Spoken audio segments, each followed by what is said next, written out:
따라서 밖에 있는 금융자산들은 웬만하면 연금 계좌나 ISA 계좌에서 최대한 운용하는 게 세금적인 측면에서는 훨씬 더 유리할 수 있음을, 그리고 ISA 계좌, 연금 계좌는 내가 아무리 많은 금융자산을 가지고 있다 하더라도 매년 납입할 수 있는 금액이 한계가 있기 때문에 사실상 미리미리 준비를 해야 될 필요성도 꼭 기억해 주시면 되겠습니다. 내가 회사에 다니고 있다라고 한다면 이자 배당은 얼마까지는 괜찮다, 2천만 원까지는 그래도 괜찮을 수 있다. 이렇게 하나 정리해 주시면 좋을 것 같고요.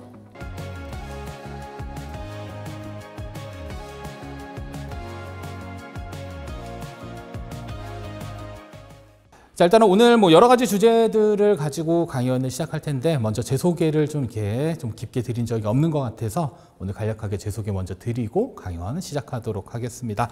우선 2013년도부터는 금융자격증 관련돼서 전문 강사로 활동을 했었습니다. 대표적으로 CFP 자격증이 있고요.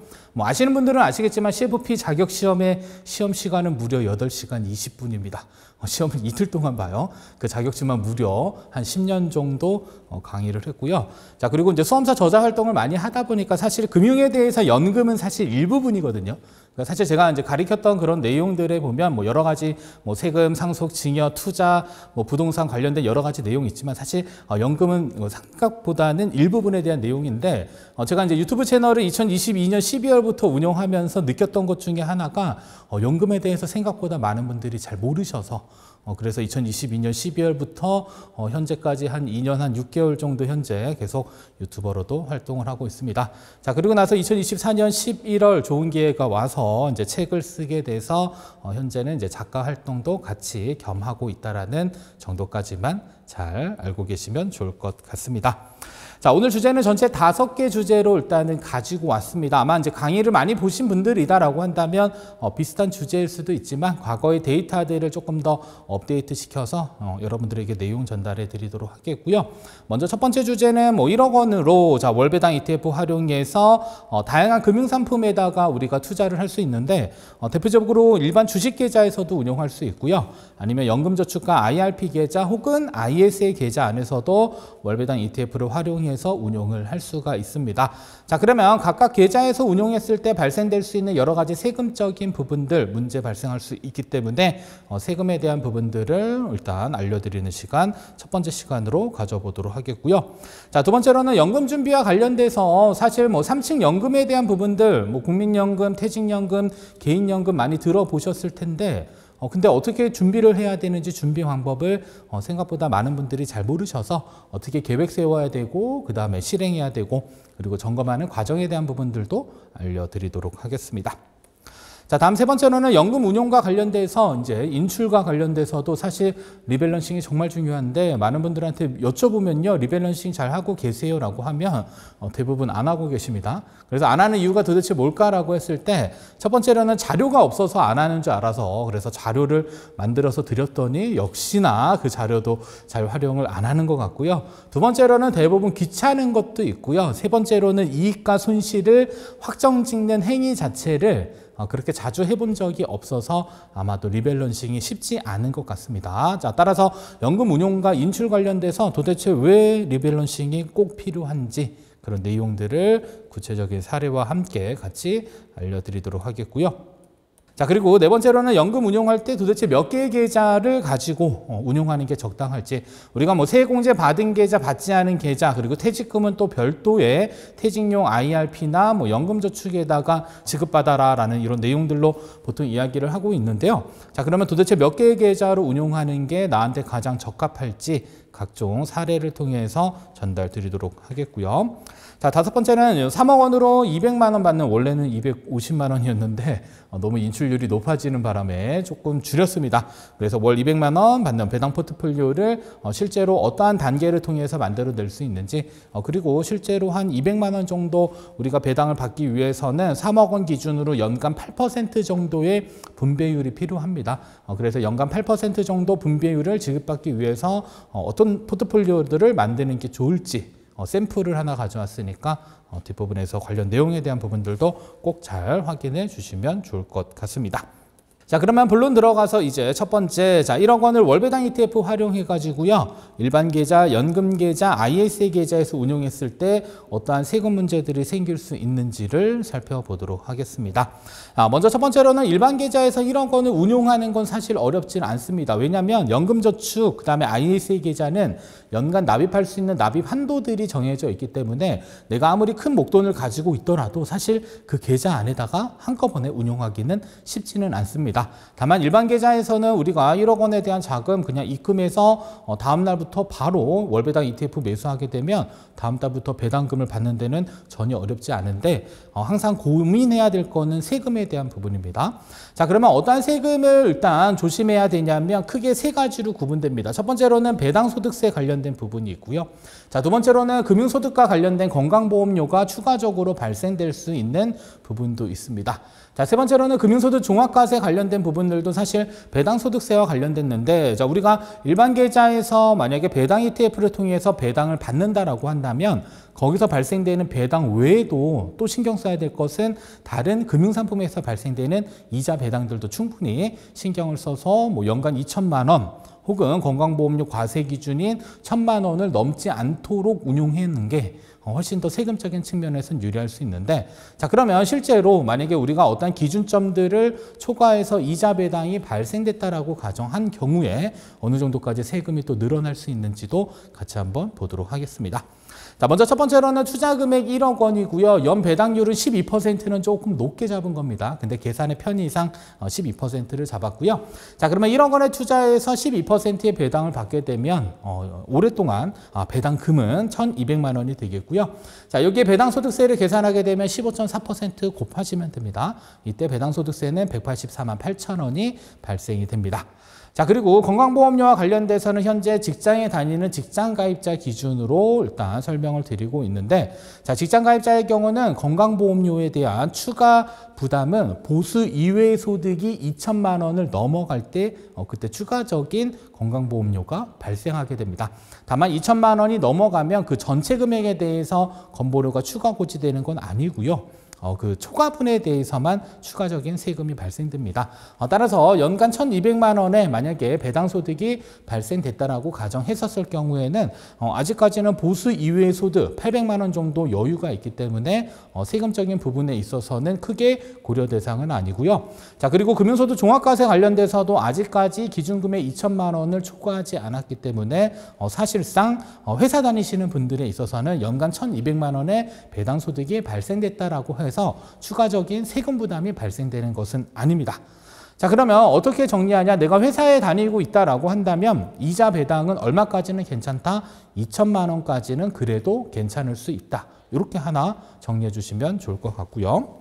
자, 두 번째로는 건강보험료 지역 가입자입니다. 내가 만약에 뭐 이렇게 사업을 한다든지 아니면 자, 근로활동을 하지 않는 형태다라고 한다면 대부분 이제 지역 가입자로 건강보험료를 납부하고 계실 텐데요. 자, 그러면 이때 건강보험료와 관련된 지역 가입자의 경우는요, 일단 기준 금액이 1천만 원입니다. 자, 만약에 1,000만 원이 초과되는 금융소득이 발생하게 되면 우리 회사 다니시는 분들은 초과분에 대해서만 건보료가 부과되는데, 안타깝게도 지역가입자의 경우는 초과분이 아니라 전체 금액에 대해서 몽땅 다 뭐가 부과되냐면 건강보험료가 부과되게 됩니다. 자, 그러면 얼마 정도의 건강보험료가 부과되냐면 일단 첫 번째로는 건강보험료율은 7.09%고요. 여기에 플러스 장기요양보험료율이 0.9182%가 합산이 됩니다. 그래서 토탈로 부과되는 게 얼마냐면 8.008%가 뭐로 부과된다? 건강보험료로 부과된다. 자, 그러면 나는 현재 지역가입자고요. 자, 1억 원을 가지고 배당률 12% 세팅해서 연간 1,200만 원의 배당소득을 지급받게 되잖아요. 자, 그러면 첫 번째로 발생되는 건 배당소득세 얼마? 15.4%의 세금이 일단 부과가 됩니다.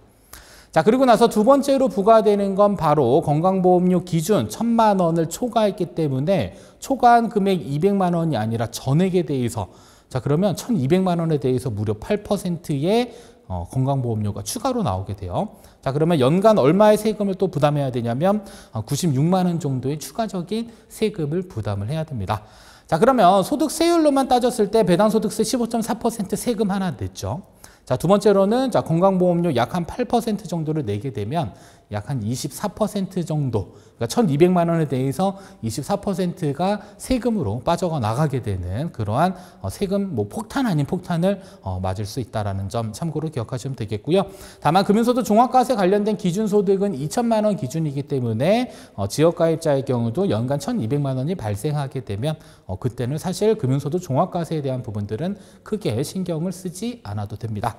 따라서 건강보험료 지역가입자의 경우는 그래도 내가 일반 계좌에서 운용했었을 경우에는 연간 금융소득이 1,000만 원을 넘지 않는 게 그래도 세금을 줄이는 데 있어서는 도움이 될 수 있기 때문에 여기처럼 뭐 연간 배당률을 뭐 12% 정도 설정해서 운용하는 것은 상대적으로 바람직하지 않을 수 있음을 꼭 기억을 해주시면 좋을 것 같습니다. 자, 두 번째로는 일반 계좌에서 만약에 금액을 조금 더 키워서 2억 원의 자금을 가지고 운용을 합니다.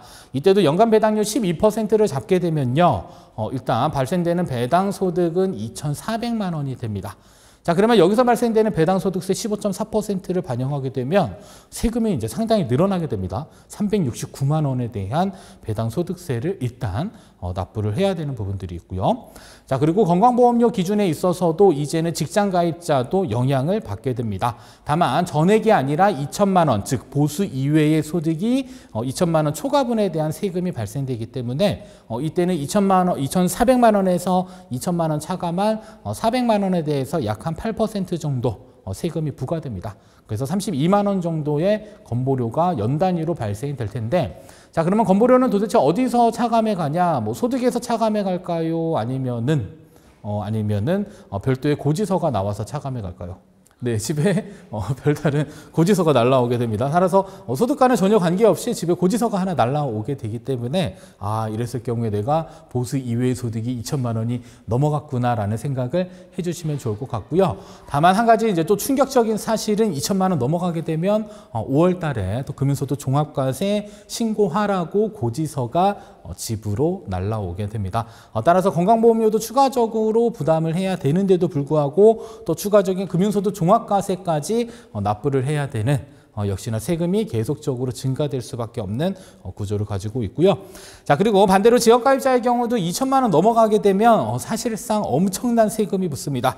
첫 번째로는 배당소득세 396만 원이 일단 연 단위로 나갔을 것이고요. 자, 두 번째로는 건강보험료가 무려 또 192만 원이 발생됩니다. 얘를 나누기 12하게 되면 적지 않은 금액, 월 한 15만 원 이상의 건보료가 추가적으로 발생되는 거고요. 자, 그리고 2천만 원 초과됐기 때문에 다른 소득이랑 몽땅 다 합산해서 5월 달에 또 뭘 해야 된다? 금융소득 종합과세에 대한 세금을 납부를 해야 됩니다. 따라서 내가 아무리 큰 목돈이 있다 하더라도 여러분들 무턱대고요. 일반 계좌 안에서 많은 배당을 지급받으면 좋겠으나 항상 조심해야 될 것은 세금적인 부분들을 항상 고려해서 이렇게 투자 상품들을 잘 활용을 해 주실 필요가 있습니다. 따라서 인출금액이 2천만 원이 초과되는 순간부터는 건강보험료도 많이 부담해야 되는 경우 있고요. 그리고 금융소득 종합과세에 해당되는 부분들이 있기 때문에 이렇게 세금 신고 아니면 세금 납부에 대한 여러 가지 불이익들이 생길 수 있는 부분들도 충분히 알고 계셔야 되겠습니다. 자, 다음은 연금계좌에서 이제 반대로 1억 원을 운용하게 되면요. 연금계좌 안에서 발생되는 이자 배당은 그냥 쉽게 표현하면 노출되지 않습니다. 따라서 건강보험료 과세 대상 소득에도 포함되지 않고요. 자, 그리고 금융소득 종합과세 대상 소득에도 포함이 되지 않습니다. 자, 그러면 연금계좌에 1억 원을 납부하기 위해서 필요한 시간을 한번 생각해 보시면요. 연간 1,800만 원이 최대치로 낼 수 있거든요. 자, 그러면 5년 정도 만약에 내가 납입 한도를 다 채워서 불입했다라고 하면 이때 5년 있다가 내가 납입한 원금에 대한 부분들이 약 한 9천만 원 정도. 따라서 납입 원금 기준으로 사실상 연금계좌에서 1억 원을 모두 다 운용하기 위해서는 최소한 5년 정도의 시간이 필요할 수 있고요. 반면에 퇴직금을 만약에 IRP 계좌나 혹은 연금계좌 쪽으로 이전해서 운용했을 경우에는 한 번에 목돈이 들어오게 되는 경우도 있다는 사실 알고 계시면 될 것 같습니다. 자, 그리고 배당소득세와 관련된 부분들은 사실 2025년도에 이슈가 하나 있었습니다. 바로 이제 해외 배당 과세와 관련된 이슈가 하나 있었어요. 그래서 사실 우리가 말하는 절세 계좌라고 하는 연금저축 혹은 ISA 계좌 혹은 IRP 계좌에서 발생되는 국내 상장 해외 ETF에 관련된 세금이 원래는 과세 이연됐었는데 배당 소득에 대한 부분들은 현재는 그 해외 배당 과세 이슈가 있기 때문에 배당 소득세가 차감되고 들어오는 이슈가 있는데 사실 어떤 분들은 나는 세금 떼지 않고 들어왔다 이렇게 표현하시는 분들도 있고요. 아니면 뭐 자산 운용사들이 답변들을 보면 현재 세금을 차감하고 지급하고 있습니다라는 이야기를 하고 있기는 합니다. 근데 정확한 것은 일단은 이중과세에 대한 논란은 일정 부분 해소될 것으로 예상은 해볼 수 있을 것 같고요. 아직까지는 ISA 계좌에 대한 부분들은 일정 부분 이야기가 나왔지만 연금 계좌와 관련된 부분들에 있어서는 아직 아무런 이야기가 없습니다. 그래서 세법이 개정될 때까지는 조금 해외 배당 과세와 관련된 이슈들은 조금 기다릴 필요가 있다. 이 정도는 알고 계시면 좋겠고요. 자, 그리고 투자금액 1억 원을 가지고 연 12% 배당받더라도 건강보험료 직장가입자, 지역가입자 보시게 되면 다들 세금에 대한 부분들은 발생되지 않습니다. 따라서 지급받더라도 15.4% 세금 떼지 않고 계속적으로 재투자하게 되면 장기적으로 갔을 경우에는 내가 투자한 자금들의 아니면 분배금, 배당금 수준이 계속적으로 우상향하는 이러한 구조들을 충분히 만들어낼 수 있기 때문에 어떻게 보면 이렇게 15.4%의 이자나 혹은 배당소득세를 과세하는 그러한 금융상품들은 우리가 최대한 연금계좌나 ISA 계좌 안에서 활용을 해주시는 게 좋다라는 것도 꼭 기억을 해주셔야 됩니다. 자, 그러면 연금계좌에서 55세부터요 1,200만 원씩 만약에 10년 동안 인출했을 때 이때는 연금소득세가 과세될 텐데 어느 정도 세금이 나오는지 한번 살펴보면요. 일단 투자금액은 1억 원이고요. 연배당률 12%, 나는 배당금만큼만 인출하겠다. 그러면 1,200만 원을 인출하게 됩니다. 자, 그리고 연금소득세는 나이 기준에 따라서 5.5%, 4.4, 3.3 이렇게 구분되어져 있는데 자, 55세부터 70세 사이에 인출했다라고 가정하고요. 이랬을 경우에는 얼마가 부담되냐면 5.5%가 부과되고 있습니다. 자, 그러면 연간 1,200만 원을 5.5%로 저기 15년은 아니라 10년으로 조금 변경해 주시게 되면 실제로 내가 납부하는 연금소득세는 990만 원. 자, 그러면 원래대로라면 1억 2천만 원에 대해서 우리가 일반 계좌 안에서는 15.4%의 세금을 떼고 지급받아야 되는데 이러한 연금 계좌 안에서는 5.5%에 대한 세금만 부과받고 인출할 수 있기 때문에 사실상 연간 전체적으로 한 9% 정도의 세금을 좀 줄일 수 있는 그러한 장점들이 존재하고 있습니다. 따라서 1,200만 원씩 10년 인출하게 되면 1억 2천만 원 인출할 수 있고요. 세금은 생각보다 크지는 않습니다. 그래서 5.5% 정도의 세금이 부과된다라고 보시면 되겠고요. 자, 그리고 가장 많이 질문하는 내용 중에 내가 연금 받다가 죽으면 어떻게 되지? 이렇게 많이들 물어보십니다. 이때는 배우자에 한해서는 그 연금 상품 그대로 승계받을 수 있고요. 다만 자녀분들은 승계를 받을 수는 없습니다. 그때는 상속으로 처리가 돼요. 다만 상속으로 처리가 되더라도 자, 부득이한 사유에 대한 인출로 보기 때문에 그때는 보통 우리가 연금 계좌를 해지하게 되면 모두 다 16.5% 기타 소득세 뗍니다. 이렇게 알고 계시는 분들이 있는데 이때는 기타 소득세를 차감하지는 않고요. 원래 내가 생존했었을 때 발생되는 소득세율로 과세가 됩니다. 예를 들어서 내가 연금 계좌에서 5.5%의 세금을 적용받아서 인출하고 있었다라고 한다면 그 전체 금액에 대해서 5.5%의 세금이 부과되고 걔는 금융자산으로 포함되게 되고요. 자, 그러면 금융자산은 다른 그 과세 대상 상속재산과 합산돼서 결국에는 상속재산에 포함되어 나중에 지급받은 상속인별로 세금이 부과된다라는 사실 정도도 충분히 알고 계시면 되겠습니다. 자, 다음은 ISA 계좌에서 그럼 1억 원을 가지고 운용했었을 경우에도 연금 계좌와 동일하게 ISA 계좌에서 발생되는 이자 또는 배당 소득에 대해서는 어떻게 된다? 건강보험료 그리고 금융소득 종합과세와 아무런 관계가 없고요.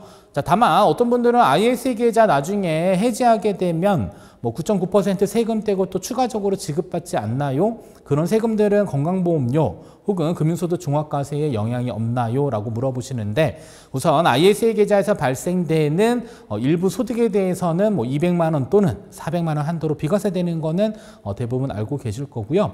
자, 그리고 나서 비과세 한도를 초과해서 내가 만약에 인출했다라고 한다면 그 초과분에 대해서는 9.9% 세금 떼고 지급받게 되는데 그 앞에는 뭐라고 써 있냐면 무조건 분리과세 이렇게 써 있습니다. 따라서 무조건 분리과세 된다라는 건 다른 소득이랑 합산하지 않고 분리과세로 과세를 종결하겠다는 내용이기 때문에 이때도 마찬가지로 건강보험료 혹은 금융소득 종합과세와는 아무런 영향이 없다라는 것도 잘 알고 계시면 됩니다. 따라서 밖에 있는 금융자산들은 웬만하면 연금계좌나 ISA 계좌에서 최대한 운용하는 게 세금적인 측면에서는 훨씬 더 유리할 수 있음을, 그리고 ISA 계좌, 연금계좌는 내가 아무리 많은 금융자산을 가지고 있다 하더라도 매년 납입할 수 있는 금액이 한계가 있기 때문에 사실상 미리미리 준비를 해야 될 필요성도 중요하다는 것도 꼭 기억해 주시면 되겠습니다.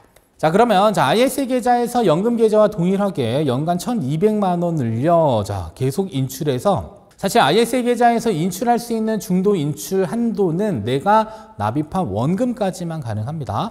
예를 들어서 내가 ISA 계좌 1억 원을 투자하게 되면요, 실제로 ISA 계좌를 해지하지 않고 중간에 인출할 수 있는 인출 금액의 한도는 뭐가 된다? 납입 원금이 된다라고 보시면 되겠고요. 자, 그러면 1억 원을 만약에 1,200만 원씩 인출하게 되면 8년 3개월 정도까지는 인출을 할 수 있습니다. 다만 그 인출 기간에 대해서는 아무런 세금이 발생되지 않는다라고 보시면 되겠고요. 자, 그리고 나서 이제 운용 이익을 인출하기 위해서는 결국에 뭘 해야 되냐면 해지라는 걸 해야 됩니다. 해지. 자, 해지를 하게 되면 그동안 받았던 이익에 대한 부분들이 손익정산이 들어가게 됩니다. 자, 예를 들어서 1억 원에 대한 운용 이익이 발생하게 되면 일단 일반형의 경우는 200만 원의 비과세 한도를 차감한 9,800만 원에 대해서 9.9% 세금을 뗍니다. 근데 깜짝 놀랄 것은 세금이 무려 970만 원. 한꺼번에 떼니까 생각보다 세금이 많이 발생될 수는 있습니다만 중요한 건 다른 소득과 합산되지 않고 무조건 분리과세 된다고 보시면 되겠고요. 나는 서민형이다라고 판단되시는 분들은 이때도 세금이 적지는 않습니다. 400만 원 한도로 비과세 처리되지만 9,600만 원에 대해서는 약 한 950만 원 정도 세금을 납부를 해야 됩니다. 자, 그리고 나서 ISA 계좌에 있는 자금들을 해지해서 쓸 때 그냥 목돈으로 활용할 수도 있겠으나 이 자금들은 모두 다 어디로 또 옮길 수 있냐면 연금저축 혹은 IRP 계좌로 이렇게 이전해가지고 여러분들의 노후자산으로도 활용할 수 있으니까 만약에 ISA 계좌와 연금계좌를 적절히 잘 활용하고자 하시는 분들은 ISA 계좌에서 최대치로 1억 원까지 납입하신 다음에 계속 운용을 하세요. 그리고 나서 필요한 자금은 납입 원금까지 싹 빼신 다음에 나중에 해당 자금들 내가 해지해서 목돈으로 바로 쓸 계획이 없어라고 판단되시는 분들 그냥 연금계좌로 이전하셔서 동일한 플랜 가지고 운용을 할 수도 있습니다. 자, 그리고 ISA 계좌의 유일한 장점이다라고 보면 국내 주식 투자가 가능합니다. 물론 최근에 국내 주식 투자 대부분 다 안 하는 분들 계시는데, 자, 그렇더라도 이제 국내 주식 투자를 통해서 배당금을 이렇게 수령하고자 하시는 그런 투자 전략을 갖고 계신 분들이다라고 한다면 ISA 계좌 안에서 국내 주식 그리고 배당 많이 주는 고배당 이러한 주식들을 활용해서 이러한 플랜들을 한번 세우게 되면요, 매매 차익에 대한 부분들은 어차피 세금은 없지만 내가 계속적으로 지급받는 분배금들에 대해서는 과세 이연 효과를 장기적으로 누릴 수 있기 때문에 세금도 절세하면서 안정적인 소득원에 대한 창출도 가능한 그러한 장점이 있다는 것. 그래서 ISA 계좌를 적극적으로 잘 활용해 주시면 좋을 것 같습니다. 자, 그러면 어떤 계좌에서 도대체 운용을 해야 할까? 일단 정리를 해보게 되면요, 이 투자금의 1억 원에 대한 금액들, 사실 연금계좌나 ISA 계좌로 못 가는 돈이다라고 한다면 선택지는 사실 일반 계좌밖에는 없습니다. 다만 내가 배당받는 형태의 투자를 하고자 하신다라고 하면 회사 다니시는 분들은 2천만 원이 넘어가지 않도록 일단 배당금에 대한 관리가 필요하고요. 지역가입자의 경우는 1천만 원이 초과되지 않도록 일단 배당소득에 대한 부분들 관리가 좀 필요합니다. 자, 그리고 연금계좌나 ISA 계좌의 경우는 일단 과세 이연 효과를 장기적으로 누리면서 인출하더라도 낮은 세율을 유지할 수 있기 때문에 연금계좌를 적극적으로 잘 활용해 주시고요. 자, 그리고 ISA 계좌를 활용해서는 우리가 연금계좌에 많은 목돈을 한꺼번에 이전할 수 없기 때문에 ISA 계좌를 3년만 지나서 해지해서 그 자금들을 연금계좌로 이전하는 형태로도 운용할 수 있고, 아니면 일정 부분에 대해서는 사실 비과세 혜택도 적지는 않습니다. 200만 원 또는 400만 원을 이자 소득으로 한번 받는다라고 생각하게 되면 생각보다 납입 원금이 크거든요.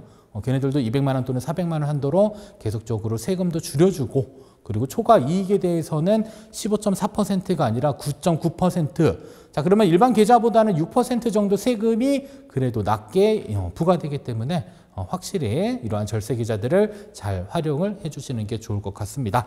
따라서 절세 계좌를 일찍 잘 활용하는 게 세금으로부터 자유로워질 수 있다는 사실을 꼭 기억하시면서 각각의 세금적인 부분들 고려하셔서 반드시 연금 계좌 안에서 혹은 ISA 계좌 안에서 이러한 현금 흐름을 창출하는 배당 ETF 상품들을 잘 활용해 주시면 좋을 것 같습니다.